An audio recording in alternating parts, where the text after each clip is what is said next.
this room, I'm curious, let's take a poll. How many of you in this room, by show of hands, are in love? You married people better get your hands up. How many of you are not in love tonight, but you have been in love at some point in your life? You married people better get your hands down on that one. How many of you have ever in this room have ever had a broken heart? The rest of you haven't hit puberty yet, I guess. How many of you have ever seen open heart surgery on the Discovery Channel?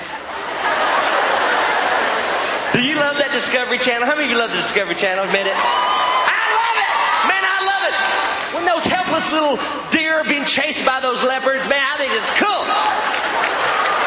And the snakes are eating the chicken eggs, you know. Always eating better than I am. I was watching it the other day, y'all, and they had open heart surgery on the Discovery Channel. It was fantastic. They laid this old boy out on the table, and thank God they can do that. If I keep eating Mexican food, I'm going to eat it. They laid this old boy out on the table. They put a towel over his head. I guess it's okay, she knew him, you wouldn't get sick. And they cut him right down the middle. They ripped that chest cavity apart. And there it was. Looked like lasagna that was alive. It did. And they took veins, y'all. Did you know you got spare parts? They took veins out of his legs and put them up on his heart. You know, I don't know, but we're going to find out probably in about 6 months to a year what those veins are for.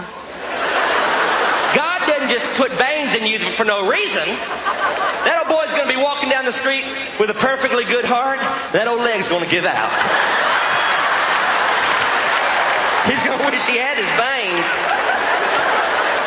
I watched them cut, sew, suture, snip, tuck, mend. I watched them work on that heart for about an hour. I tell you, it's a mess if you don't know what you're doing. They worked on that heart for about an hour, and I thought to myself, and to think someone would tell another human being, I love you with all my heart.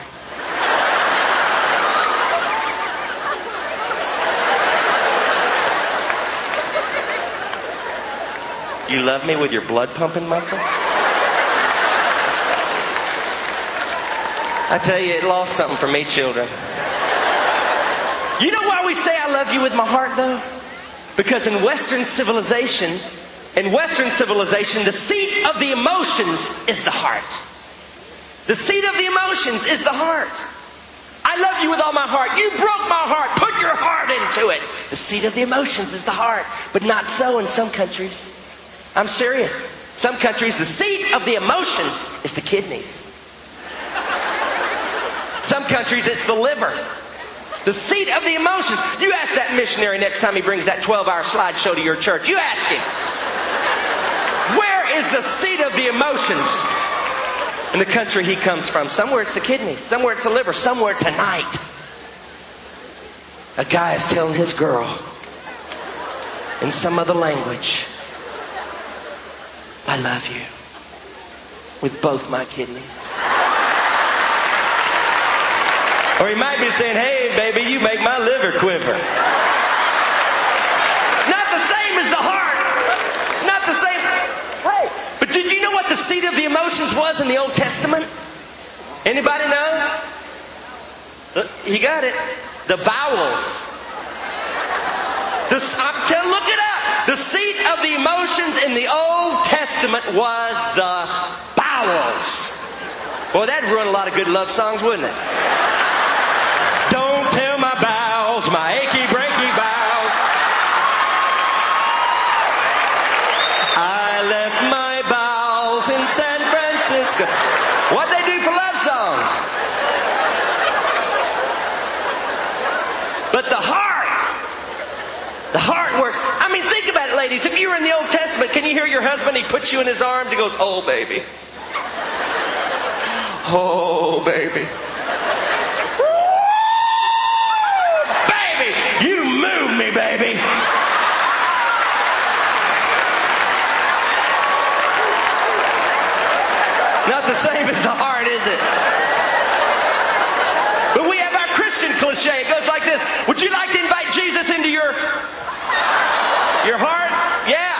You've heard it. Let me tell you something. Jesus is just about as interested in getting in your heart as he is your kidneys. He don't want to get into your left ventricle and watch blood go by. But when you invite him into your heart, listen to me, if you ever do, get ready. At times you may have a broken heart.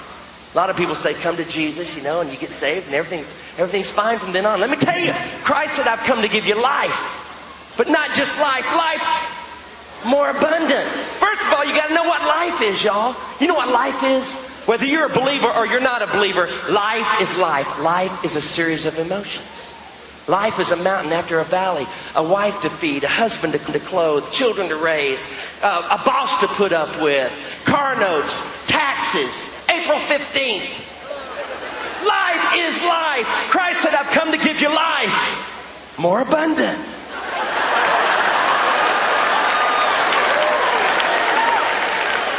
If I could put the Christian life into one word, you know what it would be? It wouldn't be joyous. It wouldn't be victorious. It wouldn't be sad. It wouldn't be depressing, even though it has been all those things at some point in time. If I could put it into one word, if I could put my entire Christian experience into one word, it would be this. The Christian life is interesting. You want a boring life? Don't come to Christ. You want an interesting life? Come to Christ. But I've got a great scripture for you. If your heart ever gets broken, this is my favorite scripture. It's my life verse. I love this verse. It says this. And it came to pass.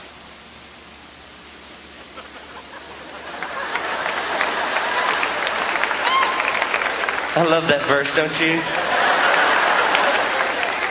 And it came to pass. It didn't come to stay.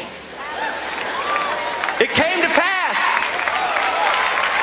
No matter where you are on that experience, it'll pass. Hey, you young 18-year-old jocks that got muscles in your earlobes, enjoy them. They will pass.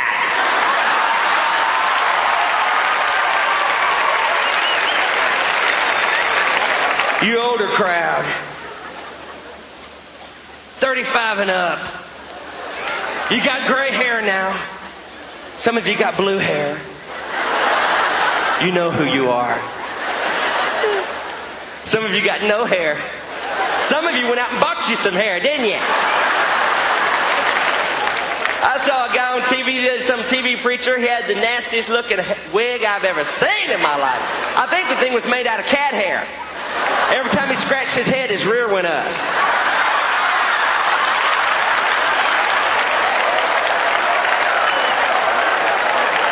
But enjoy it. It will pass. Hey, you may have arthritis living in your joints. Hey, enjoy it. It'll pass. Either it will pass or you will pass. It came to pass. No matter where you are in your life, it'll pass. Did you have a bad year last year? Hold on. It'll pass. Did you have a good year last year? Hold on. It'll pass. No matter what you're going through, this too shall pass.